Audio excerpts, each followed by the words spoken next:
আন্তর্জাতিক মঞ্চে বড়সড় ধাক্কা খেল ভারতের প্রতিরক্ষা ব্যবস্থা। দুবাই এয়ার শোতে কসরত বা এরিয়াল ডিসপ্লে দেখাতে গিয়ে ক্রাশ করল ভারতীয় বিমান বাহিনীর গর্ব LCA তেজস। আজ দুপুরের এই ঘটনায় স্তম্ভিত গোটা বিশ্ব, যেখানে ভারত তাদের দেশীয় প্রযুক্তির তৈরি এই যুদ্ধবিমানকে বিশ্বের কাছে বিক্রির জন্য শোকেস করতে গিয়েছিল।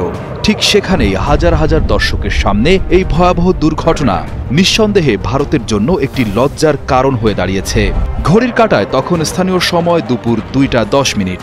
দুবাই এয়ার শো এর শেষ দিনে আকাশে নিজের শক্তি প্রদর্শন করছিল হ্যাল এর তৈরি তেজস মার্ক 1 যুদ্ধবিমানটি। এভিয়েশন সাংবাদিক অঙ্গদ সিং এর তোলা ছবি এবং ভাইরাল হওয়া ভিডিওতে দেখা যায় বিমানটি একটি অত্যন্ত জটিল লো অল্টিটিউড ম্যানুভার বা মাটির খুব কাছ দিয়ে ওড়ার কসরত দেখাচ্ছিল। রানওয়ের ওপর দিয়ে উড়ে যাওয়ার সময় হঠাৎ করেই পাইলট বিমানটিকে খাড়াভাবে ওপরে তোলার চেষ্টা করেন, কিন্তু মুহূর্তের মধ্যেই নিয়ন্ত্রণ হারিয়ে তা রানওয়ের অদূরে আছড়ে পড়ে। ভিডিও ফুটেজ বিশ্লেষণে দেখা গেছে বিমানটি মাটিতে পড়ার ঠিক আগ মুহূর্তেও পাইলট নিয়ন্ত্রণ ফিরে পাওয়ার আপ্রাণ চেষ্টা করেছিলেন, কিন্তু তা সম্ভব হয়নি। ক্র্যাশের সাথে সাথেই বিকট শব্দে বিস্ফোরণ ঘটে এবং ঘটনাস্থল থেকে কালো ধোঁয়ার কুণ্ডলী আকাশের দিকে উঠতে দেখা যায়। দুর্ঘটনার ভয়াবহতায় এয়ার শো দেখতে আসা দর্শকদের মধ্যে চরম আতঙ্ক ছড়িয়ে পড়ে।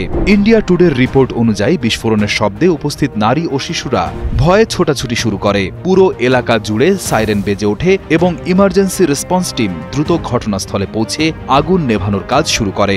সবচেয়ে উদ্বেগের বিষয় হল পাইলটের অবস্থা।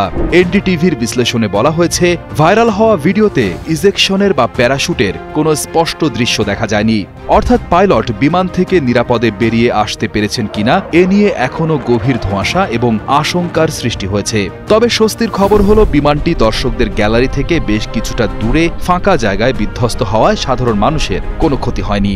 এই দুর্ঘটনার টাইমিং বা সময়টা ভারতের জন্য অত্যন্ত দুর্ভাগ্যজনক এবং কিছুটা লজ্জাজনকও বটে। ঠিক গতকালই সোশ্যাল মিডিয়ায় তেজস বিমান থেকে তেল লিক হওয়ার কিছু ভিডিও ছড়িয়ে পড়েছিল। ভারত সরকার এবং PIB ফ্যাক্ট চেক টিম তড়িঘড়ি করে জানিয়েছিল যে সেটি কোনো ত্রুটি নয়, বরং সাধারণ একটি প্রক্রিয়া। কিন্তু সেই সাফাই গাওয়ার 24 ঘন্টা পার হতে না হতেই আজ সরাসরি আন্তর্জাতিক মিডিয়া ও ক্রেতাদের সামনে বিমানটি বিধ্বস্ত হল।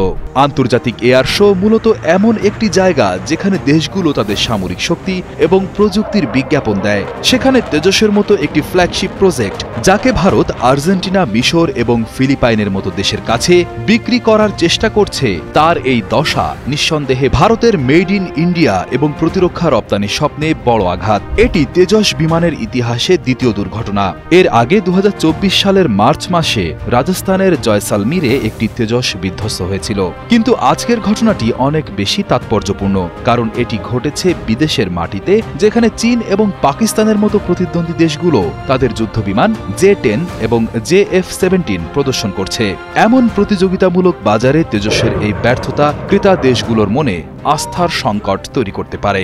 প্রশ্ন উঠেছে রক্ষণাবেক্ষণ এবং কোয়ালিটি কন্ট্রোল নিয়েও। হাজার হাজার কোটি টাকার এই প্রজেক্ট কি তবে আন্তর্জাতিক মানের পরীক্ষায় ফেল করল? সব মিলিয়ে দুবাইয়ের এই দুর্ঘটনা শুধুই একটি বিমান ধ্বংস হওয়া নয়, এটি ভারতের প্রতিরক্ষা প্রযুক্তির ব্র্যান্ডিংয়ে একটি বড় দাগ। এখন দেখার বিষয় ভারতীয় বিমান বাহিনী এবং হ্যাল এই বিপর্যয় কাটিয়ে কিভাবে তদন্ত রিপোর্ট পেশ করে এবং আন্তর্জাতিক মহলে হারানো বিশ্বাস ফেরাতে কী পদক্ষেপ নেয়।